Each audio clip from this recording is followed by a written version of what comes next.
বিসমিল্লাহির রহমানির রহিম। দেশের সম্মানিত আলেম ওলেমা মাশায়েখগণ এবং এতিমদের সম্মানে পবিত্র মাহে রমাদানের 17তম দিনে আয়োজিত আজকের এই ইফতার মাহফিল অনুষ্ঠানে উপস্থিত মেহমানগণ, আসসালামু আলাইকুম। ইসলামী ঐতিহ্য এবং সংস্কৃতি অনুযায়ী অতীতের প্রতিদিনই আমরা বিভিন্ন শ্রেণী পেশার মানুষের জন্য ইফতারের আয়োজন করেছি। আলেম ওলেমা মাশায়েখ এবং ইতিমদের সম্মানে আমরা সাধারণত পবিত্র রমাদানের প্রথম দিনে ইফতার মাহফিলের আয়োজন করে থাকি। তবে দেশের বর্তমান বাস্তবতায় এবং একই সাথে সমগ্র বিশ্বের বাস্তবতায় এবার আমাদেরকে একটু দেরি করেই আপনাদের সঙ্গে ইফতারের আয়োজন করতে হয়েছে। বিভিন্ন পরিস্থিতির কারণে, যেমন গ্যাস, বিদ্যুৎ, জ্বালানি সহ বিভিন্ন ক্ষেত্রে ব্যয় সংকোচন এবং তুচ্ছতা সাধারণ অংশ হিসাবেই এবারের রমাদানে আজ এবং গতকালের ইফতার মাহফিল সহ মোট 2টি ইফতার মাহফিলের আয়োজন করেছি আমরা। বৈশ্বিক পরিস্থিতির উন্নতি না হলে এবারের রমাদানে হয়তো আজকের এটি শেষ ইফতার মাহফিল আমাদের এই বড় আয়োজনের মাধ্যমে। আজকের এই ইফতার মাহফিলে অংশগ্রহণকারী ইয়েতিম সন্তানরাই আজকের সবচেয়ে গুরুত্বপূর্ণ মেহমান। পবিত্র কোরআন এবং হাদিসে এতিমের হক আদায়ের ব্যাপারে মুমিন মুসলমানদের প্রতি ইসলামের কঠোর নির্দেশনা রয়েছে। ইয়েতিমের প্রতি হক আদায়ের গুরুত্ব এবং ইয়েতিমদের নিয়ে আজকের ইফতার মাহফিল, আজকের এই আয়োজন। আজকের এই ইফতার মাহফিলে সঙ্গত কারণেই সকল এতিম সন্তানদেরকে আমন্ত্রণ জানানো সম্ভব হয় নাই। তবে এতিমদের ব্যাপারে রাষ্ট্র এবং সরকারের দৃষ্টিভঙ্গি তুলে ধরার ক্ষেত্রে এই ইফতার মাহফিল অবশ্যই একটি প্রতীকী তাৎপর্য বহন করে।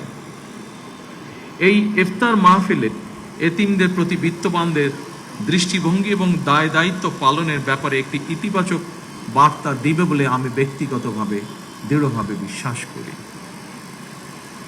প্রতিজন বিত্তবান যদি অসহায় এতিমদের প্রতি পবিত্র কোরআন হাদিসের নির্দেশনা অনুযায়ী দায়িত্ব পালন করতে সচেষ্ট থাকেন, আমি বিশ্বাস করি তাহলে পিতৃহারা এতিম সন্তানেরা এক বুক বেদনা বুকে নিয়েও রাষ্ট্র এবং সমাজে আত্মবিশ্বাসের সঙ্গে এগিয়ে যাওয়ার প্রেরণা খুঁজে পাবে।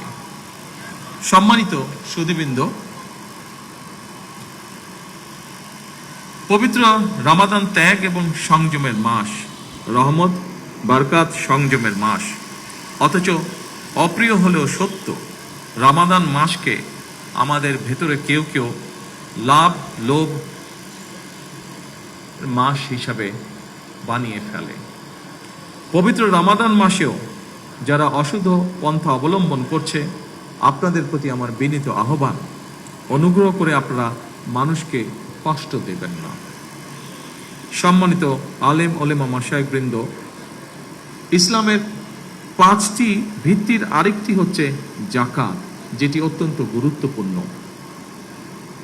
দেশে যাকাত ব্যবস্থাপনা নিয়ে আমি আমার একটি চিন্তার কথা আপনাদের সঙ্গে শেয়ার করতে চাই। ইসলামের বিধান অনুযায়ী আমাদের সমাজে অনেকে বিত্তবান নিজ উদ্যোগেই যাকাত দিয়ে থাকেন। কেউ কেউ সরকারের যাকাত বোর্ডের মাধ্যমেও যাকাত পরিশোধ করে থাকেন। বিভিন্ন গবেষণা রিপোর্টে দেখা গিয়েছে প্রতি বছর বাংলাদেশে এই যাকাতের পরিমাণ প্রায় 20 থেকে 25,000 কোটি টাকার বেশি হয়ে থাকে। কেউ কেউ এর পরিমাণ আরো অনেক বেশিও বলছেন। তবে সুপরিকল্পিত এবং সুসংগঠিতভাবে যাকাত বন্টন না করায় বিত্তবান ব্যক্তির যাকাত আদায় হয়তোবা হয়ে যাচ্ছে, কিন্তু যাকাতের অর্থ দারিদ্র্য বিমোচনে কতটা ভূমিকা রাখতে সক্ষম হচ্ছে, এটি মনে হয় একটি বেশ বড় প্রশ্ন। যতটুকু আমি জানি, অবশ্যই এখানে বিশিষ্ট আলেম ব্যক্তিবর্গ বসে আছেন, ওনাদের তুলনায় এই ব্যাপারে আমার জ্ঞান খুবই সীমিত। যতটুকু আমি জানি, জাকাত দাতাদেরকে ইসলামী বিধানে এমনভাবেই জাকাত বন্টন উৎসাহিত করে যাতে একজন জাকাত গ্রহীতা প্রথম বছর জাকাত গ্রহণ করার পরের বছর আর জাকাত গ্রহণ করা যেন না লাগে, না প্রয়োজন হয়। বিশেষজ্ঞগণ বলছেন, পরিকল্পিতভাবে জাকাত বন্টন করা গেলে দারিদ্র্য বিমোচনে জাকাত একটি যুগান্তকারী ভূমিকা পালন করতে পারে বাংলাদেশের দারিদ্র্য বিমোচনে। এমন বাস্তবতায় সরকার জাকাত ব্যবস্থাপনাকে আরো কার্যকর এবং লক্ষ্যভিত্তিক করার চিন্তা ভাবনা করছে। এ ব্যাপারে আজকে এখানে যারা বিশিষ্ট আলেম ব্যক্তিগণ উপস্থিত আছেন, আপনাদের সহযোগিতা ব্যক্তিগতভাবে আমি কামনা করছি। সম্মানিত সকল উপস্থিতিগণ, ধনী দরিদ্র সব মিলিয়ে দেশে বর্তমানে পরিবারের সংখ্যা প্রায় 4 কোটির মতো। এসব পরিবারগুলোর মধ্যে যদি দরিদ্র কিংবা হতদরিদ্র পরিবারগুলোকে চিহ্নিত করে প্রতি বছর পর্যায়ক্রমে 5 লক্ষ পরিবারকে আমরা 50,000 টাকা থেকে 1 লক্ষ টাকা জাকাত দিতে পারি, আমি ব্যক্তিগতভাবে বিশ্বাস করি এসব পরিবারগুলোর মধ্যে বেশিরভাগ পরিবারগুলোকে হয়তো পরের বছর আর জাকাত নাও দিতে হতে পারে। লক্ষ্য ভিত্তিক এবং সুনির্দিষ্ট পরিকল্পনার মাধ্যমে যদি জাকাত দেওয়া সম্ভব হয়, তাহলে 10 থেকে 15 বছরের মধ্যে শুধুমাত্র জাকাত ব্যবস্থাপনার মাধ্যমেই দেশের বহুলাংশে দারিদ্র্য বিমোচনে সম্ভব, বা দারিদ্র্য বিমোচন যে কর্মসূচি আছে সেটিকে বাস্তবায়ন করা সম্ভব। সম্মানিত ওলেমা মাশায়েখবৃন্দ, দারিদ্র্য বিমোচনে জাকাত ব্যবস্থাপনার বিষয়টি আপনাদের কাছে যৌক্তিক মনে হলে এই ব্যাপারে বিত্তবানদের সচেতন করার ক্ষেত্রে আপনারা আলেম ওলেমা মাশায়েখগণ সবচেয়ে বেশি এবং গুরুত্বপূর্ণ ভূমিকা রাখতে পারেন বলে আমি দৃঢ়ভাবে বিশ্বাস করি। জাকাত ব্যবস্থাপনার মাধ্যমে দারিদ্র্য বিমোচন করার লক্ষ্যে দেশের শীর্ষস্থানীয় আলেমা ওলেমা, ইসলামিক স্কলার এবং সরকারি কর্মকর্তা সহ সংশ্লিষ্টদের নিয়ে ধর্ম মন্ত্রণালয়ের মাধ্যমে অথবা তার অধীনে বিদ্যমান জাকাত বোর্ডকে নিশ্চয়ই আমরা পুনর্গঠন করতে পারি। এই জাকাতকে দারিদ্র্য বিমোচনে ব্যবহার করে ইসলামী বিশ্বে বাংলাদেশ অবশ্যই একটি মডেল হিসেবে উপস্থাপনের সুযোগ রয়েছে বলে আমি মনে করি।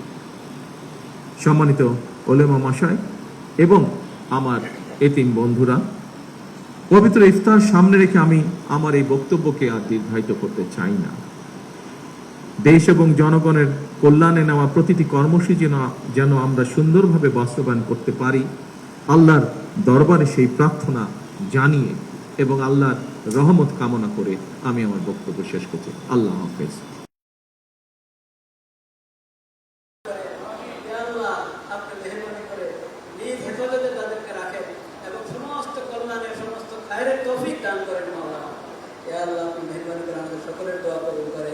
سبحان ربك رب العزة عما يصفون وسلام على المرسلين والحمد لله رب العالمين آمين برحمتك يا